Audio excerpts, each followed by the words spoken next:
And apart from that in very high possibility ఒక drone attack ఒకటి పాకిస్తాన్ భారతదేశమే చేయడానికి రెడీగా ఉంది అనే స్టేట్మెంట్కి వెయిట్ ఇచ్చేలాగా ద సేవ్ అమెరికా యాక్ట్ అనేది మనం పాస్ చేయాలి, ఈ ఓటర్ ఐడీని మ్యాండేటరీ చేయాలి అనే మీనింగ్ వచ్చేట్టు ఆయన రాశారు. జనరల్గా ట్రంప్ గారికి ఉండే యాటిట్యూడ్ ప్రాబ్లమ్కి ఆయనకు ఉండే ఈగోకి ఆయన బయటకు వచ్చి మన ఎలక్షన్ కమిషనర్ని కోట్ చేసి మరీ మాట్లాడాల్సిన అవసరం ఆయనకి లేదు. But why did you do it? Simple, జియోపొలిటికల్గా చాలా వైల్డ్ అండ్ వాలటైల్ విషయాలు జరిగాయి. పాయింట్ నెంబర్ 1, రాజ్నాథ్ సింగ్ మన defence minister and Japanese counter part అంటే వాళ్ళ డిఫెన్స్ మినిస్టర్ కలిశారు. ఇన్ఫ్యాక్ట్ జపాన్ చాలా స్ట్రాటజిక్ గేమ్ ఆడుతుంది.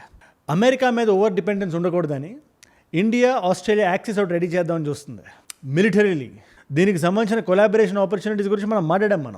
వాళ్ళ టెక్నాలజీని మనం తీసుకుంటాం, మన టెక్నాలజీని వాళ్ళకి ఇస్తాం. కానీ ఈ టెక్నాలజీని బై మిస్టేక్ మీరు పాకిస్తాన్కి లీక్ చేయొద్దు అని మనం చెప్పాల్సి వచ్చింది. ఇది ఆబ్వియస్లీ పాకిస్తాన్కి చిన్న చురకే, బట్ ఇంత నొక్కి వక్కా నుంచి ఎందుకు మాడాల్సి వచ్చింది? ఇలాంటి డీల్స్ జరుగుతున్నప్పుడు బయటకు ఎందుకు లీక్ అవుతాయి? ఇన్ఫ్యాక్ట్ ఇదే పాకిస్తాన్ నుంచి ఏక్యూ ఖాన్ అని యూరోపియన్ సంబంధించిన పేపర్ని దొబ్బేశాడని చెప్పి మనం బయటికి పబ్లిక్గా మాడుతున్నాం. We're calling him a smuggler, black market smuggler అని పిలుస్తున్నాం మనం.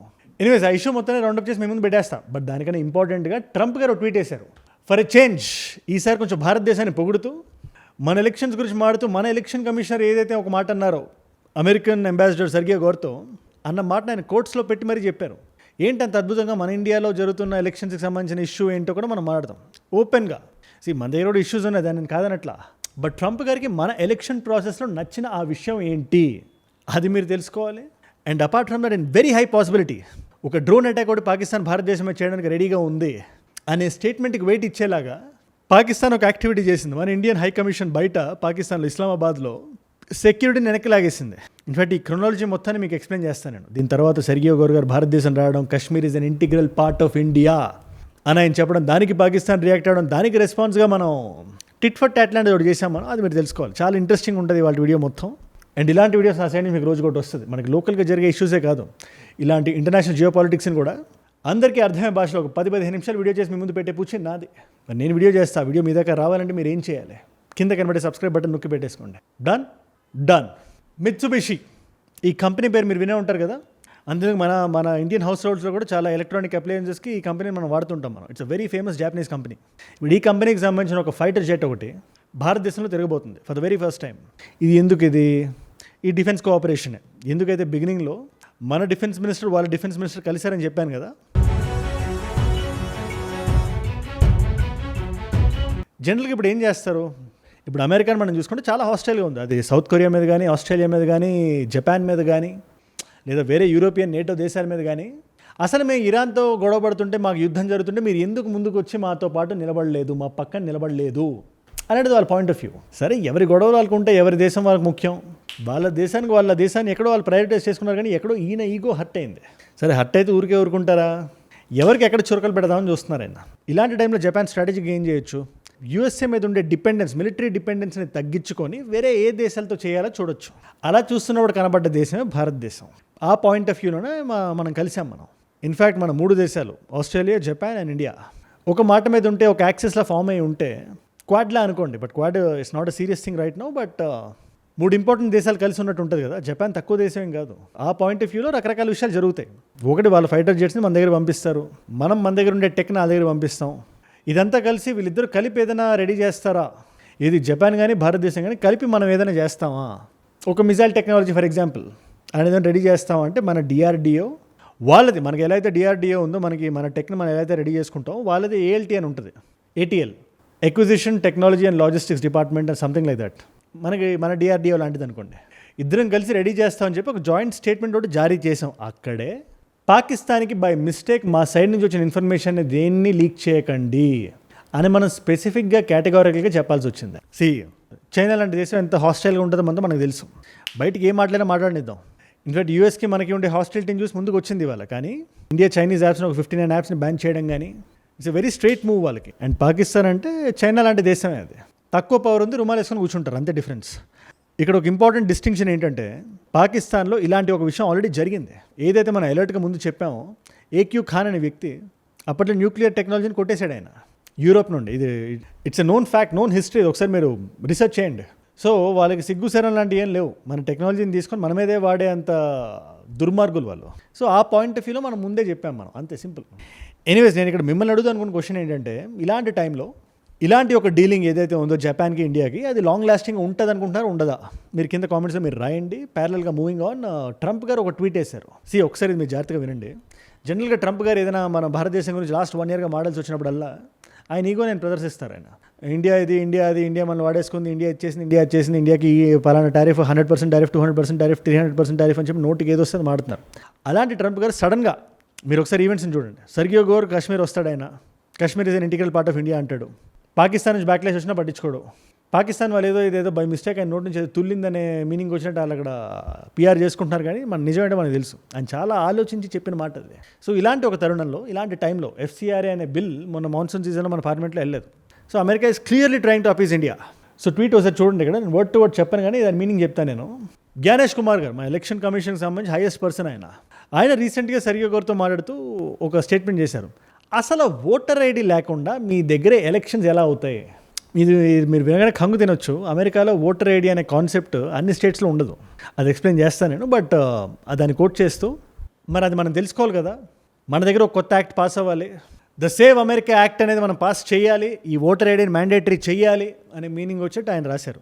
జనరల్గా ట్రంప్ గారికి ఉండే యాటిట్యూడ్ ప్రాబ్లమ్కి, ఆయనకుండే ఈగోకి ఆయన బయటకు వచ్చి మన ఎలక్షన్ కమిషనర్ని కోట్ చేసి మరీ మాట్లాడాల్సిన అవసరం ఆయనకి లేదు. But why did he do it? Simple, స్వలాభం. ఇప్పుడు ఈ ట్వీట్ చేయడం వల్ల ఆయనకు బెనిఫిట్ అవుతుంది. ఇప్పుడు అమెరికా రిపబ్లికన్స్, డెమోక్రాట్స్ అనేది విడిపోయి ఉంటుంది. రెండు మేజర్ పార్టీస్ ఉన్నాయి. మేజర్ కాదు, 2 పార్టీస్ ఉన్నాయి. ఇది కొంచెం లెఫ్ట్ లీనింగ్ పార్టీ, ఇది కొంచెం right leaning party, conservative party, liberal party ఇది డెమోక్రాట్స్. సో ఇక్కడ డెమోక్రాట్స్ జనరల్గా ప్రపంచంలో ఏ కార్నర్లో మీకు వెళ్ళి చూసినా ఇమిగ్రెంట్స్ కొంచెం ఫేవరబుల్గా ఉంటారు, లిబరల్గా ఉంటారు. వాళ్ళు లీగల్ అయినా ఇల్లీగల్ అయినా. ఇది అమెరికాలో మరీ దారుణంగా ఒక లెవెల్లో ఒక మితిని మీరు వెళ్ళిపోతుంది అది. సో వాళ్ళ ఓట్ బ్యాంక్లో ఈ ఇమిగ్రేషన్ ఓట్లు కూడా ఉంటాయి. అండ్ ఇక ట్రంప్ అనే వ్యక్తి రిపబ్లికన్ పార్టీకి సంబంధించిన వ్యక్తి, కొంచెం కన్జర్వేటివ్ పర్సన్. సో ఈయన పవర్లో ఉండాలంటే, ఈయన పార్టీ పవర్లో ఉండాలంటే ఇమిగ్రేషన్ ఓట్స్ మనం ఎలిమినేట్ చేయాలి, ఎంతవరకు వెళ్ళితే అంతవరకు. సో అందుకు ఆయన అన్నారు, ఇండియాలో 64 కోట్ల మంది ఓటేశారు. ఆ ఓట్లలో less than 1% voted by mail. మిగతా వాళ్ళందరూ ఫోటో ఐడి చూపిస్తే కానీ ఓట్ వేయలేం. ఇది మనకు వినగానే చాలా సింపుల్గా ఉంటుంది. అదే ఫోటో ఐడిగా చూపించాలి, దాంట్లో ఏముంది అని. బట్ అమెరికాలో లేదు. ఒకసారి మ్యాప్ మీరు ఒకసారి చూడండి. ఇందులో డార్క్ గ్రీన్ ఉండే రాష్ట్రాలు మొత్తానికి జనాలు ఓట్లు గుద్దాలి, ఐడి చూపించి ఓట్లు గుద్దాలి. లైట్ గ్రీన్ ఉండే రాష్ట్రాలు ఉన్నారు చూసారు, వాళ్ళకి కొన్ని రాష్ట్రాలకి అయితే అసలు ఓటు హక్కు కూడా అవసరం లేదు. వెళ్ళి అక్కడ లైన్లో నిలబడాలి, పేరు చెప్పి ఓటు గుద్దేయడమే. అందులో కాలిఫోర్నియా ఉంది, I think Wisconsin is there. ఒకసారి అమెరికాలో మీరు ఉంటే చెప్పండి. బట్ డెఫినెట్గా వాషింగ్టన్ ఉంది. ఇలా కొన్ని రాష్ట్రాలు ఉన్నాయి అలాగా. దీని గురించి అవేర్నెస్ ఇస్తూనే అమెరికా నుంచి ఒక వీడియో రిలీజ్ చేసి, అమెరికా ఒక అఫీషియల్ వీడియో రిలీజ్ చేసింది. ఒకసారి మీరు చూడండి. సో ఇక్కడ పాయింట్ ఏంటి? Voter ID was the hottest issue in U.S. election administration for much of the previous decade. But what does that phrase, voter ID, mean from an administrative perspective? In the U.S., voters are eligible to vote based on citizenship, age, and where they reside, among a few other things. These factors are first checked during the voter registration process. దీన్ని normalise చేయాలి. ఒక్కొక్క స్టేట్కి ఒక్కొక్కలా కాదు, ఒక్కొక్క state ఒక్కొక్క rule పెట్టుకోవడం కాదు, అందరూ కలిపి ఒకేలా ఉండాలి, అందరికీ ఒకటే ఐడి కార్డు ఉండాలి. అలా ఉంటే ఇప్పుడు లాస్ట్ టైం ఓట్లకు ఒక నెంబర్ ఇచ్చారు, 11 సంథింగ్, ఒక మల్టిపుల్ ల్యాక్ మెంబర్స్ ఓటేశారు. అందులో 24,000 మంది ఇల్లీగల్గా ఓటేశారు. ఇప్పుడు మీకు డెమోక్రసీ అంటే తెలుసు కదా, ఒక 1000 ఓట్లు కాదు, ఒక్క ఓటు తేడా వచ్చినా కూడా సీట్లు మారిపోతాయి. అలాంటి దగ్గర 24,000 మందికి ఇల్లీగల్గా ఓట్లు కుద్దడం ఏంటి? దాంట్లో ఎంతవరకు న్యాయం ఉందనేది ఇటు సైడ్ వాళ్ళ వాదన. ఇక్కడ వీళ్ళకేంటి, డెమోక్రాట్స్కి లీగల్ అయినా ఇల్లీగల్ అయినా కొంచెం ఇమిగ్రేషన్ లెఫ్ట్ లీనింగ్ ఉండే వాళ్ళందరూ వీళ్ళకి ఓటు గుద్దుతారు. సో బయట నుంచి ఎంతమంది వస్తే వాళ్ళకి ఇంత బెనిఫిట్ ఇక్కడ. That's the point. అందుకని ఇప్పుడు ట్రంప్ గారు ట్వీట్ చేసిన, సర్గియో గారు జమ్మూ వెళ్ళి Kashmir is an integral part of India అన్న, తర్వాత లే వెళ్ళిన, అక్కడ కూర్చొని ఫోటోలు దిగిన. ఇన్ఫ్యాక్ట్ ఆయన వెళ్ళారు, మీరు ఒకసారి క్రోనాలజీ చూడండి. 17 ఆగస్ట్ ఇస్లామాబాద్లో ఇండియన్ హై కమిషన్ ఒకటి ఉంది.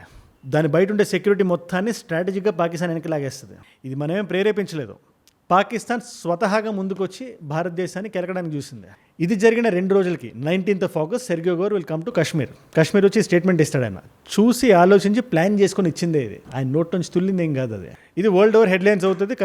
పాకిస్తాన్ డిమార్క్ చేస్తుంది ఆయన్నే. ఎందుకంటే ఆయన పాకిస్తాన్ కూడా అంబాసిడర్. ఆయన పెద్ద దాన్ని పట్టించుకోలేదు. దీని తర్వాత 20th August Pakistan high commission ఏదైతే ఢిల్లీలో ఉందో దాని బయట మనం ఈ హాలత్ చేసాం. మనం ఒకసారి చూడండి, ఈ ఫోటోలు చూడండి ఒకసారి మీరు. ఇది టిట్ ఫర్ టాట్ అంటారు దీన్ని. అంతే, అంటే మీరు మమ్మల్ని ఏదైనా చేద్దామని మేము మిమ్మల్ని అదే చేస్తాం. కూర్చొని ఆలోచించి అమన్కి ఆశ అని చెప్పి మీకు ప్యాంప్లెట్లు పంచాం, మీరు చేసిందే మీకు వస్తుంది కాబట్టి వడ్డీతో వచ్చేస్తాం అనేది ఇండైరెక్ట్గా మనం చెప్పాం. మనం ఇన్ఫ్యాక్ట్ ఇలా చేయడం అనేది స్ట్రాటజిక్ మూవ్. ఇది ఏదో మనం అలా చేసి వాళ్ళ లోపల ఉండే వాళ్ళ ప్రాణాలు ఏదో మనం భంగం కలిగించినట్టు కాదు. ఇంకా లోపలికి వెళ్ళాలంటే టఫే, కానీ ఇట్స్ అ స్ట్రాటజిక్ ఆప్టిక్స్కి. బేసిక్గా నేను మిమ్మల్ని అడుగుదాం అనుకున్నా, మనం ఏదైతే చేసామో దాని మీద మీ పాయింట్ ఏంటి? What you think? అలా చేయడం కరెక్ట్ అంటారు లేదు పాకిస్తాన్ ఎంత చేసినా ఓకే లెటర్స్ వెయిట్, స్ట్రాటజిక్గా చూడాలి, యూఎన్లో రైజ్ చేయాలి మనం, లేదా ఇక్కడికి వెళ్ళాలి, అక్కడికి వెళ్ళాలి, యూఎన్కి వెళ్ళాలి, ట్రంప్ గారి దగ్గరికి వెళ్ళాలి, నేటో దగ్గరికి వెళ్ళాలి, బెంజమిన్ నేతన్యాహు గారి దగ్గరికి వెళ్ళాలి, వాళ్ళందరితో కూర్చొని మాట్లాడించాలి, ప్లెబిసైడ్లు పెట్టడం కరెక్ట్ అని చెప్పి మీరు అనుకుంటున్నారా? Let me note down in the comments. But ఈ అన్ప్రొవోక్డ్ అగ్రెషన్ మనం చూస్తే ఫస్ట్ పాకిస్తాన్ నుంచి కదా వచ్చింది. క్రోనాలజీ మనం చూస్తే 17th of August. అది ఎందుకు అనుకుంటున్నారు? ఒక డిఫెన్స్ ప్యాక్ట్ ఒకటి సైన్ చేసింది సౌదీతో, టర్కీతో రీసెంట్గా పాకిస్తాన్ మెక్కాలో. ఇప్పుడు ఈ డిఫెన్స్ ప్యాక్ట్ ప్రకారం పాకిస్తాన్ మీదకి ఏ దాడి జరిగినా కూడా 3 దేశాలు కలిపి వచ్చేస్తాయి. ఫస్ట్ అలా వస్తాయా రావా? రెండోది మనం డ్రోన్లు గట్రా అటు పంపించి భారతదేశం సైడ్ ఏమైనా చేసి కొంచెం అటు ఇటు మనం చేస్తే అటు సైడ్ నుంచి ఏమైనా మిజైల్ చూస్తే మనం వెళ్ళి వాళ్ళ దగ్గర కూర్చొని రుమాలేసి ఆడవచ్చా అనే ఒక ఆలోచన వాళ్ళ మధ్యలో ఖచ్చితంగా ఉంటుంది. దాంతోనే ఎక్స్పెరిమెంటేషన్ చేస్తానని చెప్పి నా భావన. దీని మీద మీరేమంటారు నాకు కింద కామెంట్స్లో మీరు ఖచ్చితంగా మీరు రాయండి. ప్రపంచంలోనే first ever artificial satellite Sputnik 1 దీన్ని ఏ సంవత్సరంలో రష్యా లాంచ్ చేసింది? This is the multiple choice question today. Option A is 1955, option B is 1957, option C is 1959, option D is 1961. మీకు సమాధానం తెలిసే కింద రండి, తెలుసుకుందాం అనుకుంటే ఇన్స్టాగ్రామ్కి వచ్చేసేయండి. అజయ్ ఫ్రామ్ ఏజుడ్ అని ఉంటుంది, అజయ్ ఫ్రామ్ అని రాయండి. It's verified profile, tick mark ఉంటుంది, 1+ మిలియన్ ఫాలోవర్స్ ఉంటారు. మీరు ఠక్ అని వచ్చేయచ్చు. అక్కడ ఇలాంటి వీడియోస్ని రీల్స్లో చూడొచ్చు. నా లైఫ్లో నా చుట్టూ ఏమైనా జరుగుతున్నా, నాకు ఏదైనా వీడియో ఐడియా టాపిక్ మీరు ఇద్దాం అనుకున్నా కూడా ఇట్స్ అ గ్రేట్ ప్లేస్. డెఫినెట్గా అక్కడికి వచ్చి ఫాలో కూడా పెట్టేసుకోండి. అండ్ ఏజుడ్ గ్లోబల్ అని మీ నాన్ తెలుగు ఫ్రెండ్స్కి నాకంటే వీడియోస్ మీరు ఏదైనా షేర్ చేద్దాం అనుకుంటే దాన్ని కూడా మీరు నీట్గా ఫాలో కూడా పెట్టేసుకోండి. అండ్ మీరు ఇక్కడ దాకా ఈ వీడియోలో వచ్చారంటే నా వీడియోస్ మిమ్మల్ని ఆకట్టుకుంటున్నాయి, ఒక వాల్యూ పొందుతున్నారు. Thank you so much for that. మీరు ఇస్తున్న వాచ్ టైం, రిటెన్షన్ వల్ల ప్రాణం పెట్టి నన్ను పనిచేయడానికి, రోజు నిర్భయంగా నిర్మోహమాటంగా మాట్లాడడానికి నన్ను ప్రేరేపిస్తుంది, ప్రోత్సహిస్తుంది. దానికి మీరే నా ప్రేరణ, యువర్ మై ఇన్స్పిరేషన్. ఇన్ఫాక్ట్ మీరు ఇలా డైలీ చూడడం వల్ల ఎంతమంది కొత్త వాళ్ళు రీచ్ అవుతుంది అనుకుంటున్నారు? అలాంటి కొత్త వాళ్ళు కానీ మీరు కానీ ఉంటే, నేను వీడియో పెట్టగానే మీ దగ్గర రావాలంటే మీరు ఏం చేయాలి? కింద కనబడే సబ్స్క్రైబ్ బటన్ నొక్కి పెట్టేసుకోండి. సబ్స్క్రైబ్ చేశారుగా?